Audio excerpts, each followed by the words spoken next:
Gusto mo bang bumili ng napakalaking excavator na ito?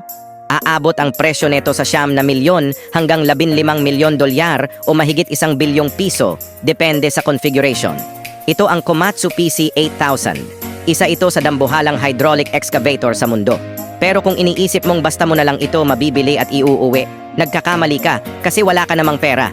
Halos 800 tonelada ang bigat nito, sobrang laki para maihatid ng isang sasakyan. Sa halip, kapag binili mo ito, ihahatid ito ng pira-piraso at saka ia-assemble nila sa mismong site ng trabaho. Ang Komatsu PC8000 ay malayo sa karaniwang excavator. Isa itong dambuhalang makina na ginawa para sa mabibigat na operasyon, kadalasang ginagamit sa malalaking minahan para sa paghuhukay ng tanso at brilyante.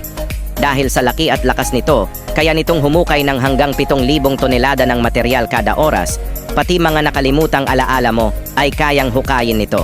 Ang konsumo nito sa gasolina ay nasa 35 galon o 130 litro kada oras, kaya kailangan mong gumastos ng halos ₱18 milyon taon-taon para lang sa panggatong nito.